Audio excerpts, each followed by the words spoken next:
menerapkan berbagai pendekatan, strategi, metode, dan teknik pembelajaran yang mendidik secara kreatif dengan mengintegrasikan teknologi merupakan kompetensi inti pedagogik pada aspek penguasaan pada teori belajar dan prinsip-prinsip pembelajaran. Teori ini memandang belajar sebagai hasil dari pembentukan hubungan antara rangsangan dari luar atau stimulus dan balasan dari siswa atau respon yang dapat diamati. Semakin sering hubungan atau bond antara rangsangan dan balasan terjadi, maka akan semakin kuatlah hubungan keduanya, atau law of exercise. Teori belajar yang dimaksud adalah teori behaviorisme.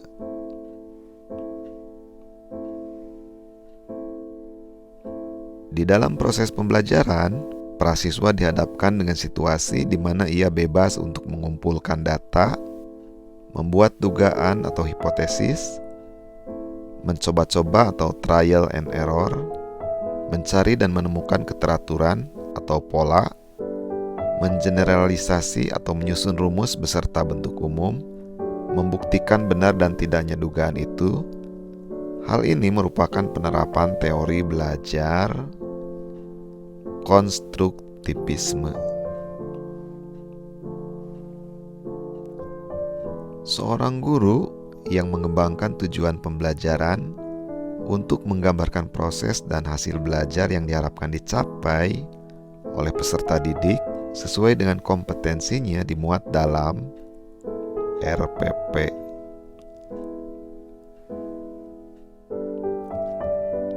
Dalam mempersiapkan pembelajaran, seorang guru akan selalu bertemu dengan istilah silabus dan RPP. Silabus dan RPP sama-sama sebagai rencana proses pembelajaran. Perbedaannya adalah sebagai berikut.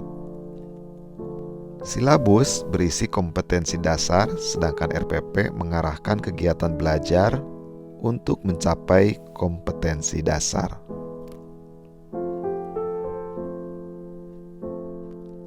Model pembelajaran yang mempunyai keunggulan antara lain berpikir dan bertindak kreatif, memecahkan masalah yang dihadapi secara realistis, merangsang perkembangan kemajuan berpikir siswa untuk menyelesaikan masalah yang dihadapi dengan tepat adalah problem solving.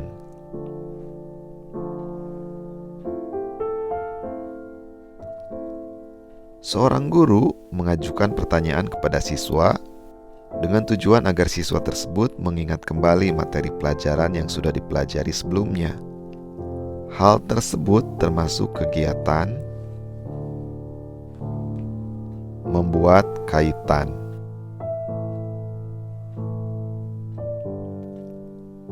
Seorang guru menjumpai kebiasaan belajar yang kurang tepat yang dilakukan oleh seorang siswa, sehingga kesulitan dalam mengikuti pelajaran. Langkah awal yang tepat untuk mengatasi kesulitan belajar demikian yaitu berikan kesempatan memperoleh pengalaman yang menyenangkan atau memperoleh sukses dalam belajar meskipun prestasinya minimal.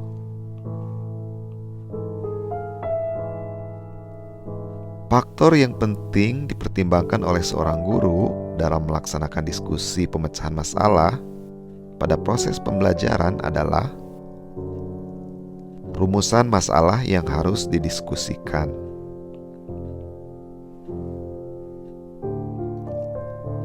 Seorang guru menjumpai kelas yang motivasi dan prestasi belajar siswanya rendah. Hal utama yang menyebabkan motivasi dan prestasi belajar rendah karena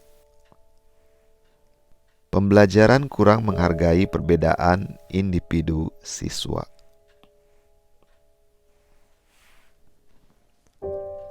Pada saat mempersiapkan pembelajaran, seorang guru dapat menyusun strategi pembelajaran dan menentukan media yang akan digunakan dalam pembelajaran tersebut. Kemampuan dasar yang harus dimiliki seorang guru terkait dengan keterampilan dan memilih media pembelajaran adalah Guru harus memahami karakteristik dari media pembelajaran tersebut.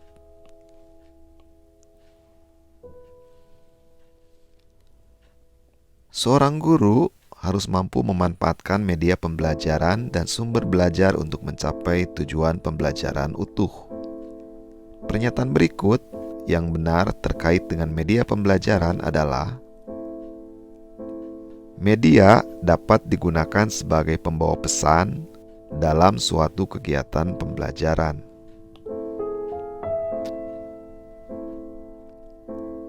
Setiap materi pembelajaran memiliki tingkat kesukaran yang bervariasi.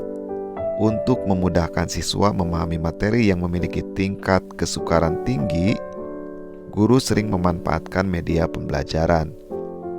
Misalnya, media gambar atau tayangan video yang berisi sistem peredaran darah. Fungsi media pada pernyataan tersebut adalah membuat konkret konsep yang abstrak.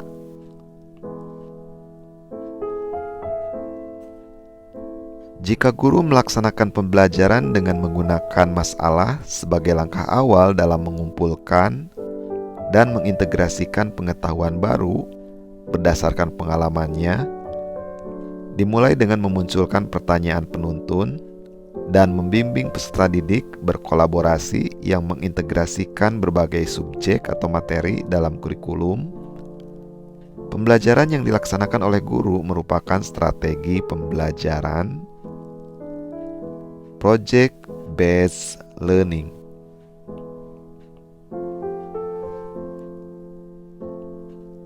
Seorang guru melaksanakan pembelajaran yang mengakomodasi semua anggota kelompok mengungkapkan pendapat, ide, dan tanggapan terhadap skenario secara bebas, sehingga dimungkinkan muncul berbagai macam alternatif pendapat. Kegiatan yang dilakukan guru tersebut merupakan implementasi strategi pembelajaran problem-based learning.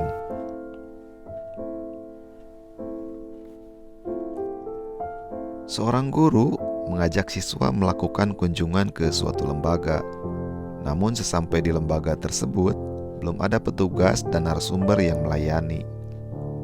Untuk mengisi kekosongan waktu, guru tersebut memulai pembelajaran dengan memilih menggunakan strategi pembelajaran ekspositori.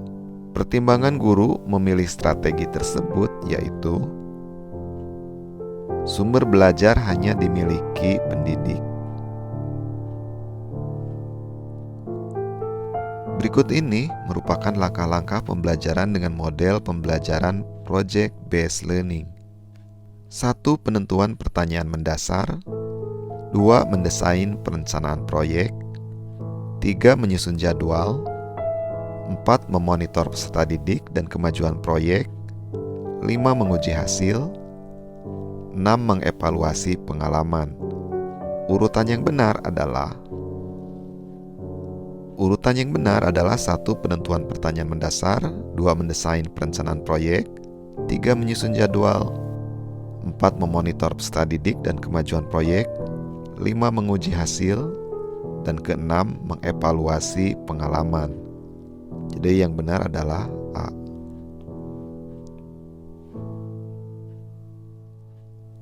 Perhatikan langkah-langkah kegiatan pembelajaran yang masih acak berikut ini.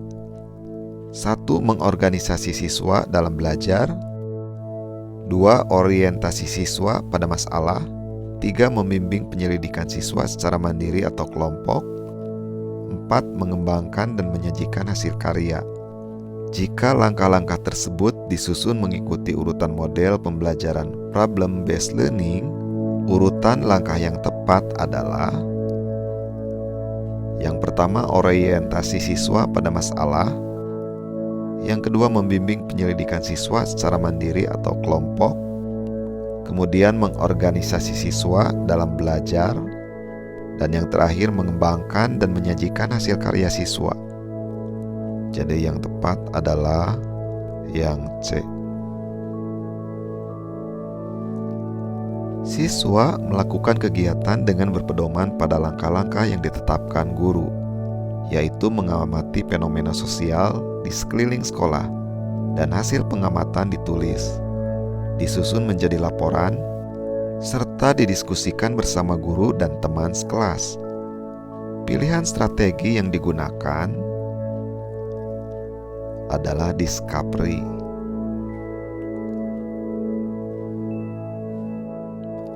Seorang guru ingin membelajarkan dengan menggunakan strategi pembelajaran kooperatif. Maka urutan tahapan yang tepat pada model pembelajaran kooperatif adalah: yang pertama orientasi, kemudian bekerja kelompok, kuis, dan terakhir penghargaan kelompok. Jadi jawabannya yang A. Kriteria keberhasilan belajar siswa ditentukan dengan menggunakan kriteria ketuntasan minimal atau KKM, atau kriteria belajar minimal atau KBM. KKM atau KBM adalah rata-rata setiap unsur dari kriteria yang ditentukan.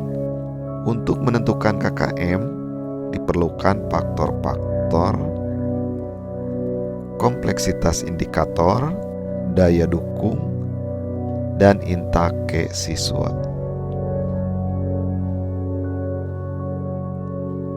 Seorang guru harus menentukan KKM atau KBM.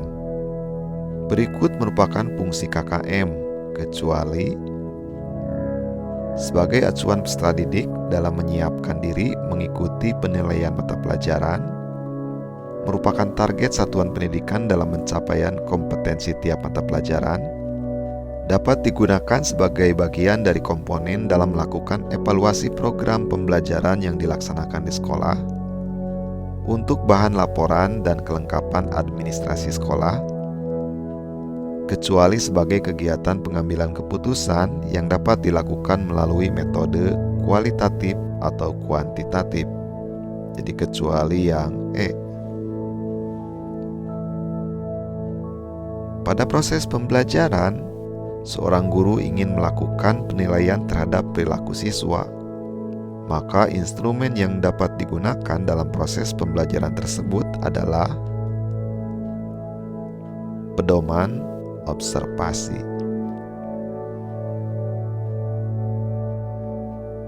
Setiap kali di akhir pembelajaran, seorang guru akan melakukan proses penilaian. Sebelum guru menyusun soal-soal untuk menilai hasil belajar siswa, manakah yang pertama kali harus dipelajari? Indikator pencapaian kompetensi. D. Upaya merancang pengayaan bagi peserta didik yang mencapai ketuntasan belajar optimal tampak dalam kegiatan guru sebagai berikut. Diberikan materi bahan ajar yang lebih tinggi tingkatannya dan mengerjakan soal-soal yang memiliki kesulitan tinggi. Jadi yang E. Dalam kegiatan penilaian otentik, banyak model yang dapat digunakan. Pada suatu penilaian, seorang guru meminta siswa untuk mendemonstrasikan tugas belajar tertentu. Bentuk penilaian otentik tersebut merupakan contoh penilaian otentik berbentuk penilaian kinerja. Setiap akhir evaluasi, dimungkinkan ada siswa yang prestasi belajarnya belum memenuhi ketuntasan, sehingga guru perlu melakukan remedi. Dasar rancangan program remedi bagi siswa yang capaian prestasinya di bawah ketuntasan belajar yaitu: sasaran terpenting pengajaran remedial adalah peningkatan kecerdasan siswa.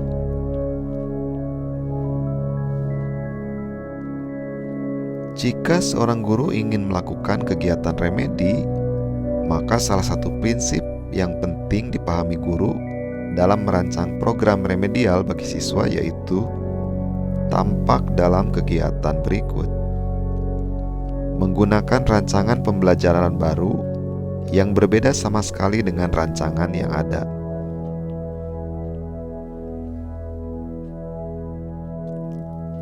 Jika seorang guru ingin melakukan penilaian portofolio pada proses pembelajaran, maka penilaian portofolio dapat dilaksanakan dengan cara mengumpulkan hasil kerja masing-masing siswa yang telah diberikan masukan baik oleh guru dan rekan siswa dalam suatu album sebagai bukti hasil belajar. Berdasarkan data, hasil evaluasi pembelajaran tentang memahami teks anekdot ternyata hasilnya tidak maksimal. Dari 30 siswa, dinyatakan belum tuntas sejumlah 15, sehingga mengikuti program remedial. Sedangkan yang dinyatakan tuntas sejumlah 15 orang mengikuti program pengayaan. Kegiatan pengayaan untuk 15 siswa dapat dilakukan oleh guru dengan cara mengadakan pendalaman materi terkait dengan KD tersebut.